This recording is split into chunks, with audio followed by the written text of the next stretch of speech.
Sorina radijska klepetalnica. Na stežaj. Na stežaj nam bo danes vrata v svoje življenje odpiral magister Robert Friškovec, Škofjeločan, letošnji srebrnomašnik in človek, ki ne mara ujetosti in rešetk, čeprav svoje duhovniško poslanstvo opravlja med zaporniki. O življenju in delu zaporniškega vikarja, ljudeh, ki jih srečuje na svoji poti, človečnosti, ki jo išče v njih, naših osebnih rešetkah in še čem bomo z njim klepetali v nadaljevanju. Najprej pa dober dan in dobrodošli v naši družbi, gospod Robert Friškovec, kako ste? Hvala lepa, dober dan tudi vam. Jaz zelo rad rečem, da sem kvalitetno. To pa zaradi tega, ker potem ljudje vprašajo, kaj to pomeni. Ja, mogoče želim, da me vprašajo po podnapisih. Sem fajn, za sabo imam prijeten dan, napolnjen z vsebino, srečen s kar nekaj ljudmi. Všeč mi je vprašanje, kako sem, ker pravzaprav v katerem koli jeziku to sprašuješ človeka, kaj je v tebi še živega. In meni je smiselno, da jaz vprašam, kaj je v človeku še živega in da me nekdo vpraša, kaj je v meni še živega. Ker je to smiselno, koliko človek v dnevu živi, ne pa koliko životari.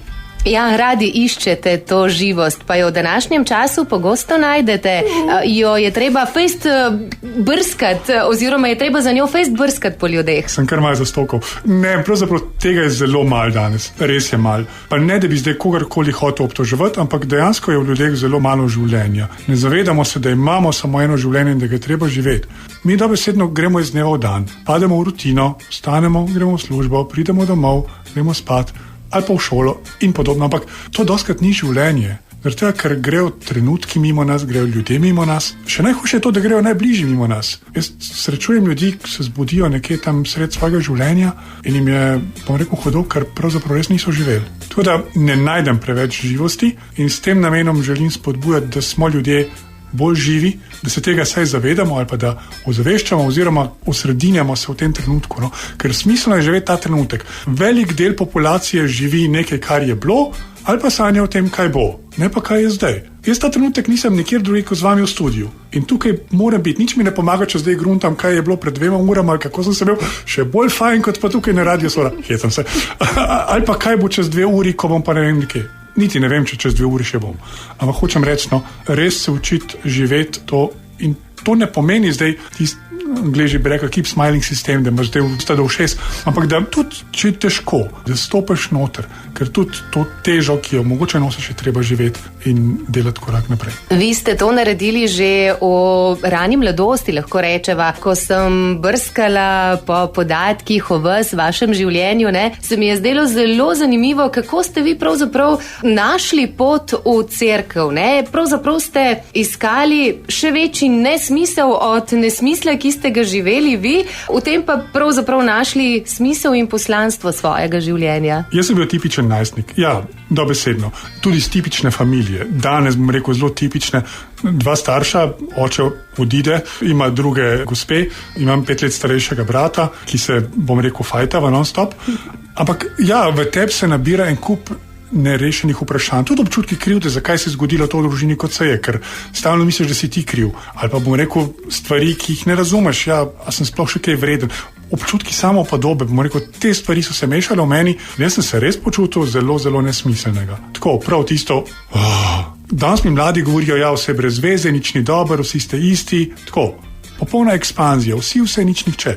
Ampak jaz sem iskal, ne vem od kje, zakaj tega odgovora nijam, ampak dobesedno ljudi, ki so bolj nesmiselni. In jaz sem jih najdel v cerkvi, verjemte mi, par korakov od tukaj, cerkev Svetega Jakoba, in jaz sem šel preprosto noter. En večer v soboto zvečer sem rekel moji mami, če me lahko zbudite, nekam grem. In šel sem v cerkev, se postavil v zadej, zdaj bom rekel na tako imenovano moško stran, se naslonil na steno in opazoval ljudi, kaj počnejo. In po tistem, zdaj bom rekel, dogodku, ker meni Maša takrat še nič ni pomenila, ja, sem odkril bolj nesmiselni ljudi, ker jaz sem si sam pri sebi rekel, kaj tem ljudem ni jasno. In še danes, jaz ko stopam pred ljudi v cerkvi, jaz jim dostikrat rečem to, kaj nam ni jasno. Zakaj ne zapremo na vrata firme zaprto, dokler ne pridemo k sebi, da ne bom kakšnega mladinskega žargona uporabil, ampak hočem reči, to je to. Tja pridem z namenom. Jaz vedno, ko pridem v cerkev, pa ne da zdaj tukaj hočem ne vem kakšno reklamo dati, ampak ko jaz pridem, je zame tam vodnjak, kjer se odžejam, nasitam. Jaz doma vem, kje imam hladilnik, vem, kje imam špajzo, ko sem lačen, grem pa se napapam. Kaj pa, ko me izpije življenje, ko imam tisti BZ brez veze, kje se nahranim? In to je bil zame tisti prvi vzvod delati korake. Duhovnik je bil na začetku zame nek telovadec, tam ko pač roke gor in dol in levo in desno, ampak začel se je, tako po kakšnem mesecu sta bila na eni strani mama in brat, a zdaj boš kaj k maši hodil? Se meni je bilo fajno, Sem se spet ponovno v življenju počutil živega, če rečem temu, ali pa mi je bilo kul. In nisem hotel biti več nek joystick, ker bo zdaj nekdo rekel, Robi, zdaj se pa used, Robi, zdaj pa vstani. In sem šel dobesedno kontra njima. Jaz sem namesto, da bi hodil k maši ob nedeljah, začel hoditi k maši vsak dan. Meni je bilo fajn. Tamle v cerkvi je bilo tistih 20, jaz pravim temu svetih žena, so gospe, ki so vsak dan pri maši, pa je 5 mladincev, cerkev je bila zatemnjena. In jaz sem takrat šele sploh začel poslušati, kaj ta duhovnik govori. Besede, ki so me ohranile na začetku, so bile bratje in sestre. Jaz sem začel doživljati, da so ljudje, ki so tam povezani med seboj. Ja, doma je bila neka taka bajta na pol podrta, ampak to, kar sem začel v nekih odnosih do ljudi doživljati še danes, ko gremo v zapor, pa nisem samo za zaprte osebe, ampak tudi za žrtve kaznivih dejanj, družinske člane in vse ostale, ki se jih beseda zapor dotika, ampak ko grem katerem okoli od njih, je moj brat ali pa sestra, ne vem, če je od kogarkoli od vas, moj je. Jaz tudi, ko pri maši rečem, pa kjerkoli jo že imam, brati in sestre, mislim to popolnoma resno. Pa če ljudi vidim prvič ali pa zadnjič v mojem življenju. To je bila ta finta, ko začneš tudi v odnosih živeti eno drugačno dimenzijo. Ni mi vseeno, to, kar danes manjka, ker vsak skrbi za svoje zadnje 3 črke, R-I-T, in to je to, da pač nekaj imam, da nekaj sem, da briga me za sočloveka, ampak to je dimenzija, ki jo želimo ohranjati in jo tudi prinašati med ljudi. In pri tem delu ste več kot uspešni, zelo priljubljeni med ljudmi, tako v zaporu, kot tudi izven njega. Še ena zanimiva zadeva, takrat ste tehtali med biti duhovnik oziroma imeti tistih 5 fajn stvari, ki ste jih imeli na seznamu. Zdaj, seznam se je morda skozi leta malce spremenil, ampak kot je videti, vam je pa še vseeno fajn. 5 skromnih želja. Ja, fajn žena, fajn hiša, fajn služba, fajn avto, pa fajn otroci. Kakrškoli vrstni red ni pomemben, ampak to, kar si človek želi v življenju, ustvariti, imeti. Tudi za izbiro, študija po srednji šoli, srednjo šolo sem hodil na gimnazijo v Kranju. Jaz sem hotel biti zdravnik, ima smisel na psihologijo. Tako, na koncu pristanem na teologiji, ampak to kot študent laik. Jaz nisem vedel, kaj bom postal. Jaz res nisem hotel biti duhovnik. Tudi potem, ko sva s takratnim loškim župnikom Grojstkom šla z avtom proti Ljubljani k nadškofu Šuštarju, v moji glavi je bilo marsikaj, ampak ko me je nadškof vprašal, če sem jaz že kdaj razmišljal o duhovniškem poklicu, sem rekel, da ne, ker jaz sem imel 5 skromnih želja. In nekako se to življenje sestavlja, tako, ko je na kocka za kocko. Kdaj niti res nimaš odgovora, ampak samo moraš sprejeti, to je to. In ta, zgodba mojega življenja se je vrtela v tej smeri in po prvem letniku teološke fakultete sem potem stopil v semenišče.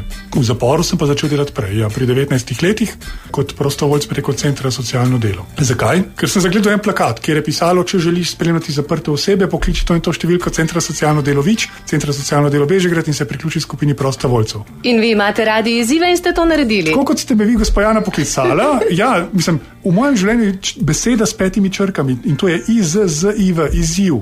In ne vem, kaj me čaka za tistimi vrati, ko jih odpreš. Tukaj tudi nisem vedel, da bom jaz zdaj delal kot duhovnik v zaporu oziroma med skupinami, ki se jih zapor dotika.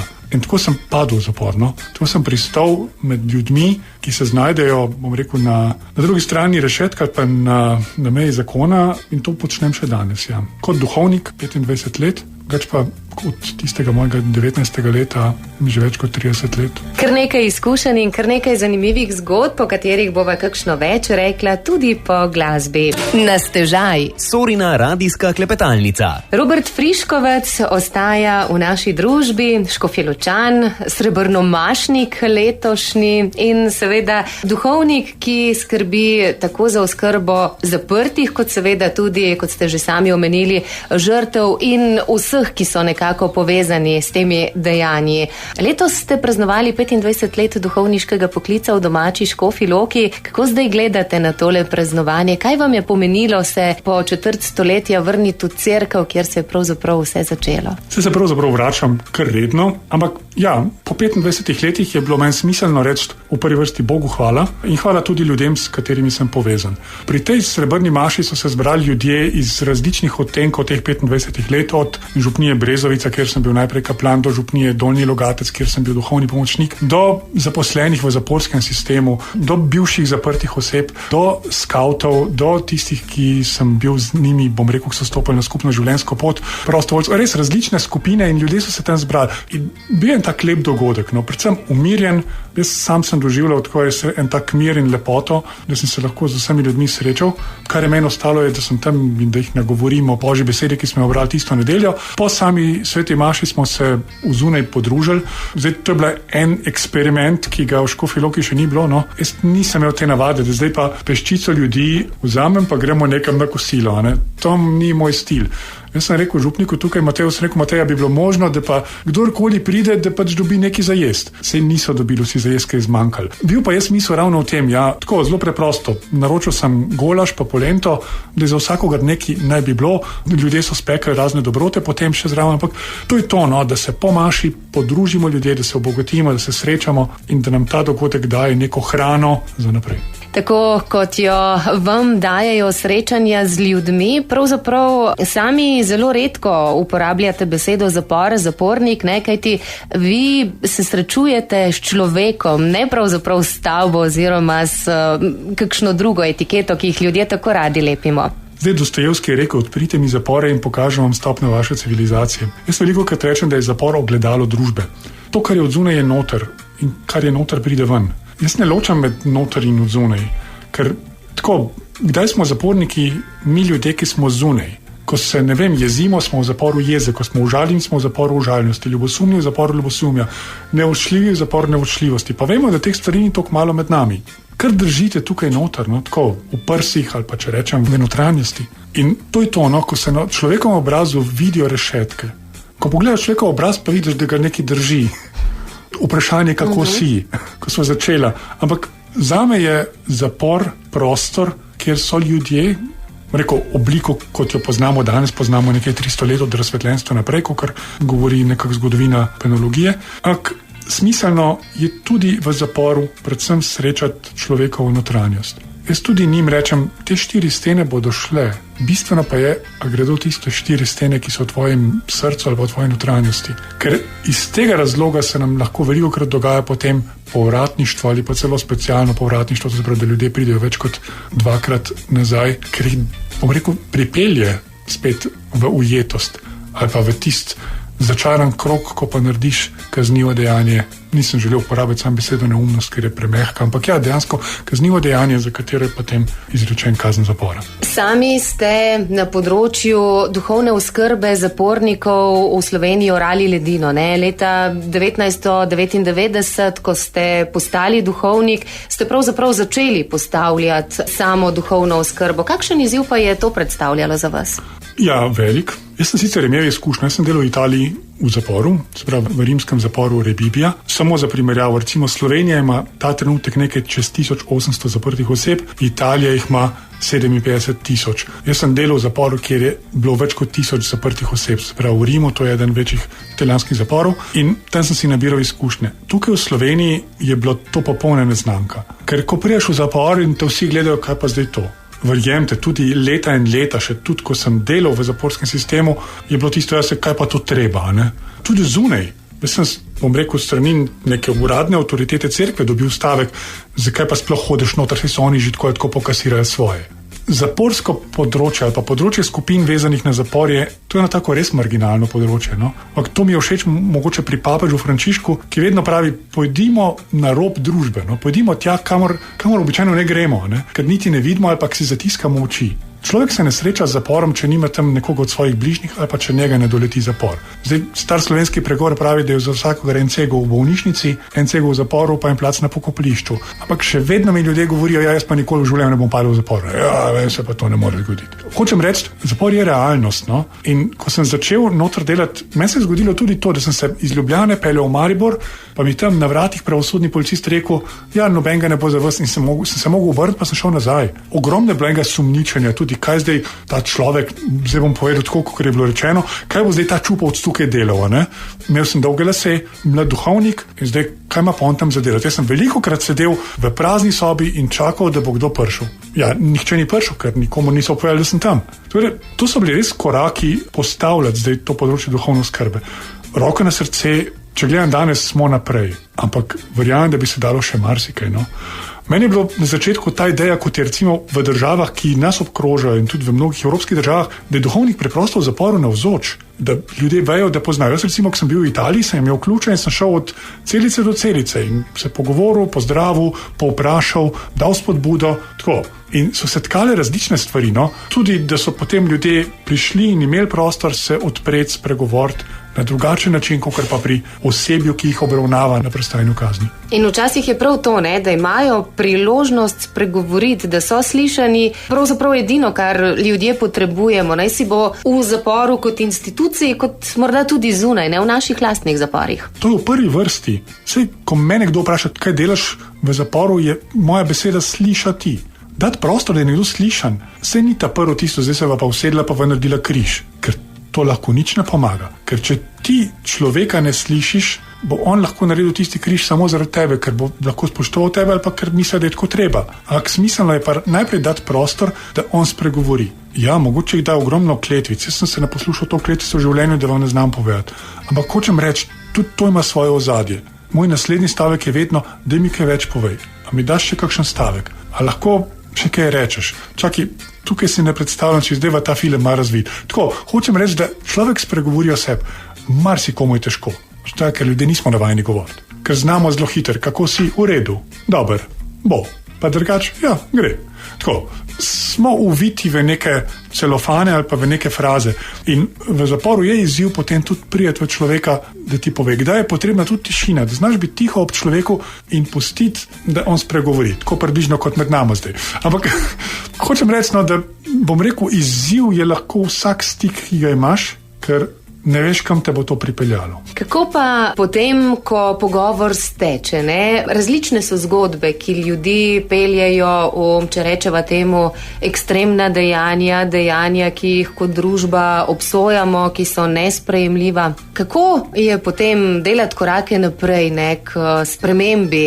Ker če človek sam ne začuti potrebe potem, neverjetno je vse skupaj brez kakšnega smisla. To, kar je oseba naredila, oziroma to, kar mi sporoča, ni enako jaz, to je prva stvar. Se pravi, ne jemljem jaz tega in nisem jaz odgovoren za to vsebino. Zato preprosto moraš znati žogca vrč nazaj.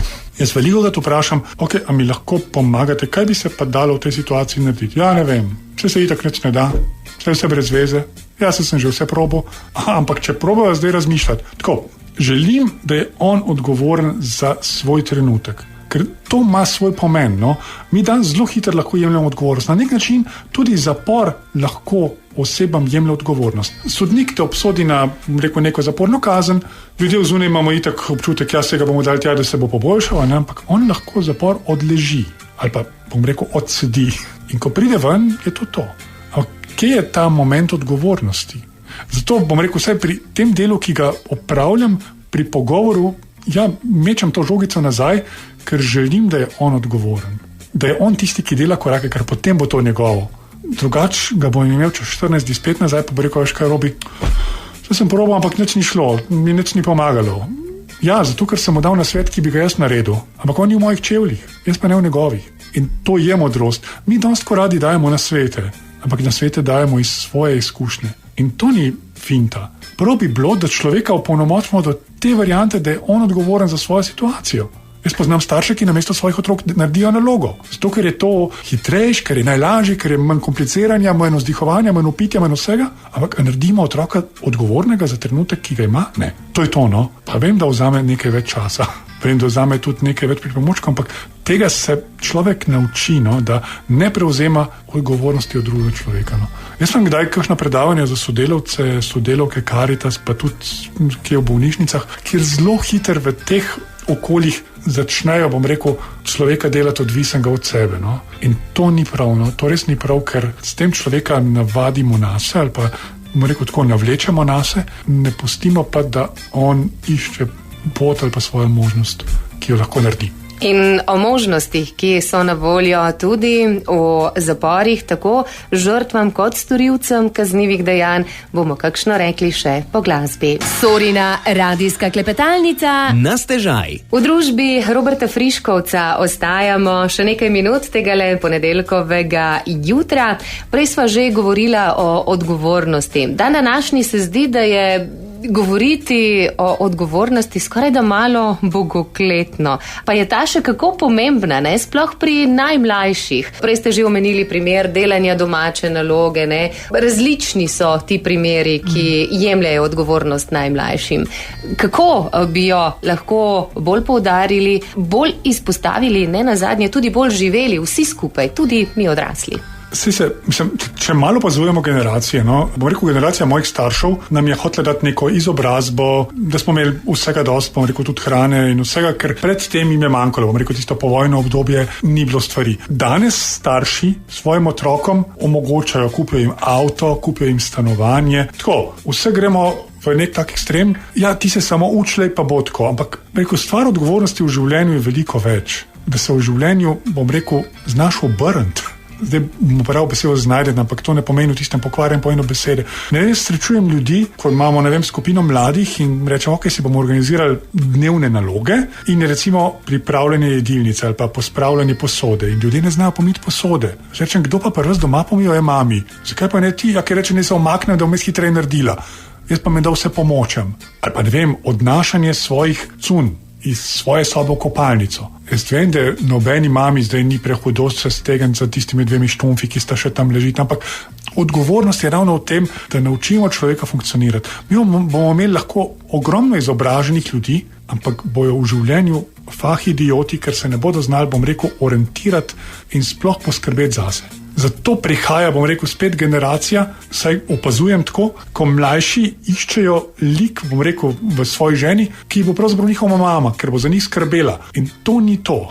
Jaz spoštujem, bom rekel, enakopravnost spolov in da imajo ženske večjo vlogo v družbi, kot so imele v desetletjih predtem, ampak ni pa vloga v tem, da pa zdaj ženska vse prevzame in je mož zgolj kot neke vrste otrok v nekem zakonu. Zato odgovornost, bom rekel, pri vsakem in da vsak pripomore s svojim delom v nekem družinskem okolju. No in če to preneseva še na vaše delovno področje, tudi tu ste vpeljali kar nekaj novosti, ste tudi človek, ki zagovarja oziroma izvaja mediacije.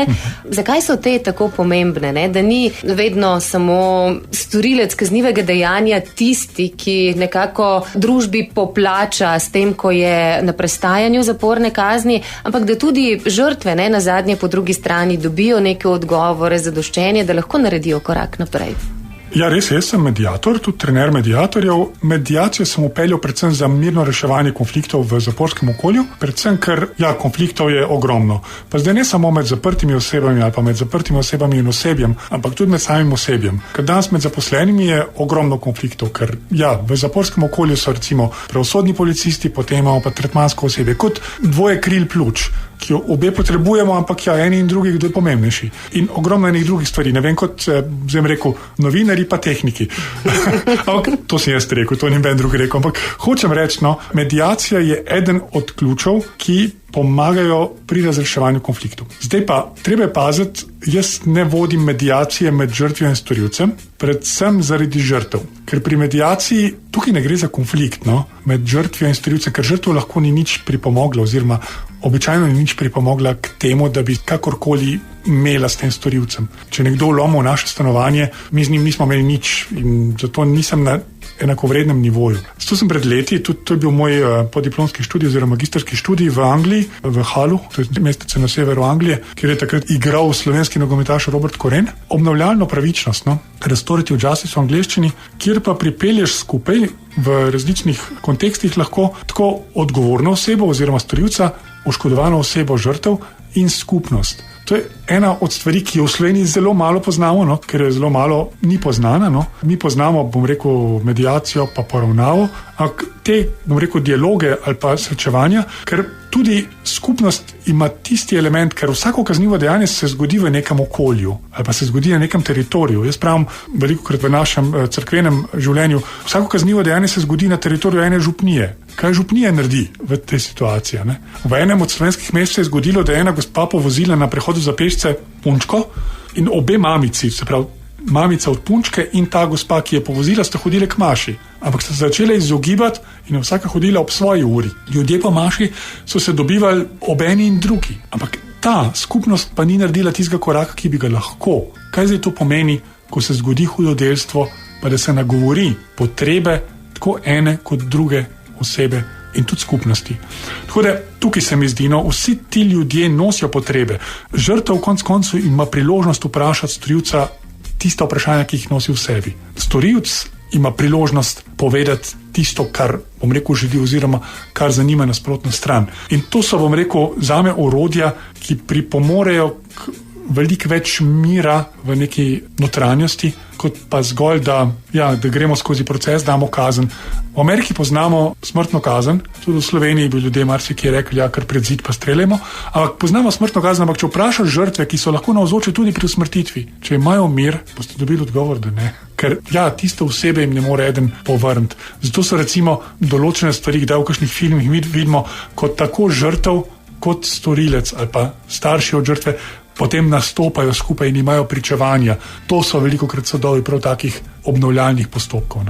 In tudi reintegracija zaprtih oseb je na ta način lažja, morda se ne vem, če je izraz pravi, tudi učinkovitejša. Jaz recimo sem še tudi doktorski študent, se pravi pri svojih letih, čeprav je srebrna maša mimo, še nisem nehal študij, ampak moj doktorski študij je ravno v tej smeri. Raziskujem pravzaprav, kaj je svetega pri ljudeh, da jih motivira, da naredijo korak potem v reintegracijo. Ne samo zaprta oseba ali pa oseba, ki je storila kaznivo dejanje ali pa če rečemo odgovorna oseba, ampak tudi za žrtev oziroma oškodovano osebo. Kaj je tisto, kar bi ji pomagalo ali pa kar je za njo sveto? Tukaj so elementi svetega lahko zelo različni. Marsikaj svetega ti je uničeno. Če nekdo, vlomi v tvojo spalnico, ki je tvoj svet prostor, in ti rasuje vse, demolira vse predale, ker je iskal ne vem kaj, ali pa če ti kdo ukrade tam nek babičin prstan, ki si ga dobila za poroko, so to svete stvari. Kaj so pa tudi svete stvari? Tiste, ki te pa spodbudijo, da pa delaš korake. Kdaj je tudi skupnost tisti element, ki ti pomaga? Ali pa če rečem zelo preprosto, ljudje, ki jih imaš, ali se res lahko zaneseš, ali smo spet tam, jih imam polhen, ampak ne vem, na koga ne se obrnem. Takrat, ko ga človek najbolj potrebuje. To so te dileme, ki ostajajo. No, nama je ostalo še nekaj glasbenih minut za kratko pauzo, potem pa rečeva še kakšno tudi o malo drugačnih zgodbah, ki vam dajejo energijo. Na stežaj. Radijska klepetalnica na Radiu Sora. Še nekaj minut v družbi Roberta Friškovca nam je ostalo o temle jutru. Kot duhovnika vas poznamo, ampak ne čisto tipičnega duhovnika. Prej ste že omenili, kaj bo zdaj ta dolgolasec delal tukaj le pri nas v zaporu. Zdaj, dolgi lasje so vaš zaščitni znak že od začetka ali je bilo to kasneje? Kako je pravzaprav prišlo do tega? Ne, jaz, ko sem bil kaplan na Brezovci, smo se enkrat odločili v mladinski skupini, da se vsi pobrijamo na nulo. Jaz sem bil tudi na nulo pobrit. To je to, ampak dolgi lasje so stvar, tudi tega Maroka variante. Za novo mašo sem imel kratke lase. Ampak rad imam dolge lase, vem, da ni bilo to navade, ampak zdaj jih kar nekaj duhovnikov že ima, tudi daljše lase. To je ena od stvari. Ampak jaz vedno poudarjam, jaz nočem biti zdaj neki izstopati ali pa biti drugačen. Jaz sem in hvaležen sem, da mi ljudje pustite biti to, kar sem. Ko sem prišel v župnijo Donji Logatec, mi je prvi večer, v soboto je bila, pride po sveti maši gospa pa reče: gospod Friškovc, sem vam prinesla špange. Gospa, dajte mi pomagati, zakaj pa? Da se boste ljudje speli.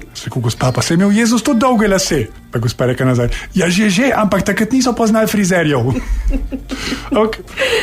To je ta naša lahko klišejska podoba. Ne? Mi se zdaj duhovnika predstavljamo, da pač je lepo postrižen, če je možnosti na prečko, da pač je v kolar srajci, boh rekel, v duhovniškem oblačilu, ki je smiselen. To je to, no. Zdaj jaz v zaporu, kot sem rekel, no, v prvi vrsti sem človek, potem sem kristjan in potem sem duhovnik, ker če odpovem kot človek, mi nič drugega ne pomaga. Res jaz poznam gospoda, ki ima doktorat znanosti, pa je ta trenutek v zaporu, ker je doma bil nasilen do svoje žene. Ampak jaz ne želim, da zdaj ljudje hodijo za menoj in rečejo, Bog da je gospod župnik, je vse v redu. Mislim, naredijo pa 2 koraka naprej, bojo pa z vogalom o meni vedeli vse povedati. Se itak vejo vse povedati, no, ampak hočem reči, no, rajš imam neko, bom rekel, neposrednost, iskrenost, to, kar nas osvobaja resnica in to je to. Tudi sprejemam, ja, vem, se ljudje ne strinjajo z mano, da imam dolge lase, nekateri tudi to, da nisem tako oblečen, kot bi mogel biti. Pa tudi komentirajo, ampak jaz pripomnim, če bi bilo možno, da mi pustijo, da je to, no.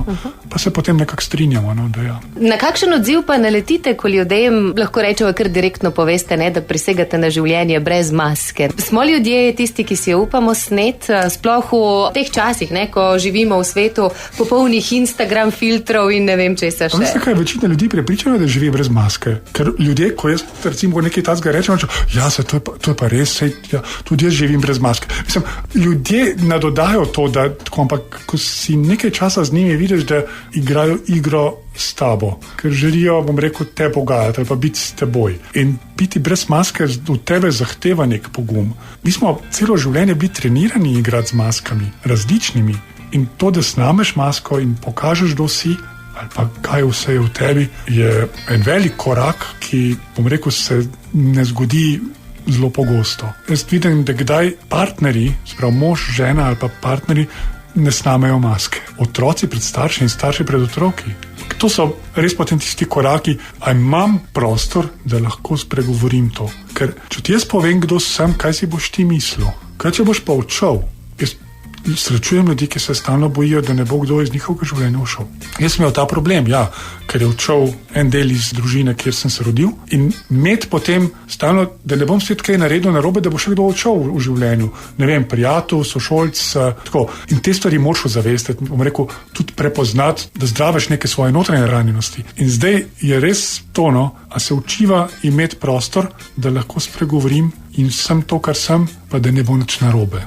Se poznate tisto, nekdo nekaj reče v družini, pa je reakcija, ja, sej ne bom nič rekel, sej brez veze, sej karkoli rečem, je vse narobe. Točen ta stavek, prav kontekst. Ampak to je to, zato ljudje potem začnemo prodajati tisto, kar je drugi strani v redu.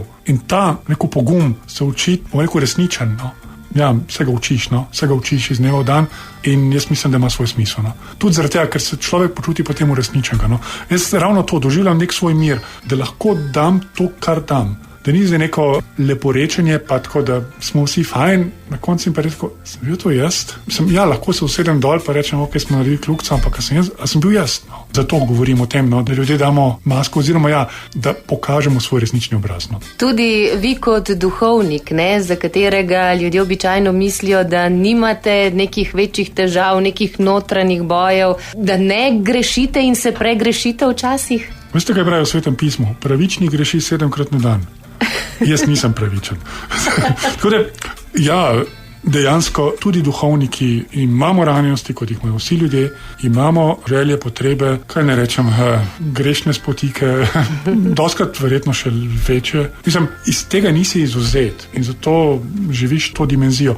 Ampak to ne pomeni, da pa jaz zdaj rekel, saj so vsi krvavi pod kožo. Tako, ker to je pa izgovor potem, ne, zamahnem z roko in rečem, da je vse brez veze. Tako, spet smo tam. Ampak ni, ne, ker, kot pravite vi, je vsaka stvar pomembna, pravzaprav je pomembna toliko, kot daš vanjo samega sebe. To je to, ja, to je to. Bom rekel, ta najmen pogovor je toliko vreden. Jaz ne vem, koliko bo poslušalcem, ampak nama mislim, da je toliko, kolikor smo dali samega sebe noter. To ima, bom rekel, tisti svoj čar trenutka. Ko smo na začetku govorila o živeti trenutku, ja, če se jaz znam v ta trenutek, potem ima svojo težo. Če živim v nekem pretekliku, potem to ni to. Niti teže. In zato vedno spodbujam, ne vem, katerokoli populacijo, pri kakršnemkoli dogodku, vsaka stvar bo toliko v redu, koliko boš urejal ti znotraj nje. Tudi pri sveti maši, jaz pravim, vsaka maša bo toliko, koliko boš ti sam sebe dal noter. Če boš ti sam sedel, pa čakal, da stvar mine, potem bo brez veze. Če se daš noter in sodeluješ po svojih zmožnostih ali pa se učiš sodelovati, to je to. In če sva že pri svetih mašah, ne, pri sodelovanju, svojo pot v svet duhovništva ste začeli z opazovanjem ljudi v cerkvi. A se zdaj še kdaj postavite tako zadaj v cerkev, pa pogledate po cerkvi in razmišljate, opazujete ljudi, kaj pravzaprav počnejo? Zdaj sem v spredaj, še lažje vidim, ker lažje vidim obraze. In jaz pri vsaki sveti maši vprašam, kako ste. Pri vsaki. Tudi na srebrni maši sem vprašal. Ampak tam je bilo večina ljudi, ki poznajo, kaj sprašujem, ker jaz pri vsaki maši sprašujem ne samo kako si, ampak tudi stvari, odkot je bilo berilo, odkot je bil evangelij, vse to vprašam. Ja, želim si vprašati to, no? Ker mi je dragoceno, koga imam pred sabo, pa bom rekel še enkrat, kaj je še živega v ljudeh, ki so pred mano. No? Kako ohranjati to živost? Kako najti moč, da živimo v tem trenutku, da smo brez maske? Imate kakšen dober, preverjen nasvet? Ne, nimam. Pa sem zelo iskren. Zato, ker če bom dal zdaj nasvet, bom dal tistega, kako jaz živim. Ampak to vse mogoče bi koga nagovarjalo, mogoče bi komu tako, ampak ali pa pojmo. Zjutraj, ko se zbudiš, si v prvi vrsti rečeš, da je to tvoja izbira ta dan. In da si želim živeti v tem dnevu. Začne se zjutrom, ja, se sem lahko ves zamečkan, pa bi še malo noter ležal, pa zdaj bojo spet hladnejše noči, pa bi še malo bil pod kovtrom, ampak ta dan sem izbral in želim ga živeti. To je prva odločitev, ki jo lahko čez dan človek večkrat ponovi. No. Sebe moraš pripeljati, no. Za vse tiste, ki imajo vero, bom rekel, naj bo vera tudi tista vsebina življenja, no. Da ti daje neko spodbudo, da te dvigne, da živiš. Naj bo tvoja hrana, ki se pozna lahko v vsakem stisku roke, v vsakem pogovoru, pogledu, karkoli pravzaprav v življenju počnemo. No. Kako živeti življenje? Mogoče na način, da se zavedamo, da imamo možnost. In dokler imamo možnost, ga lahko živimo. Ko je ne bo več, bomo verjetno mrtvi. In do takrat verjamem, da nas čaka še veliko doživeti, tudi še kakšno tako druženje pred našim mikrofonom. Za danes hvala lepa za tale klepet, za vse vaše misli. Bodite še naprej kvalitetno in kmalu nasvidenje. Hvala lepa.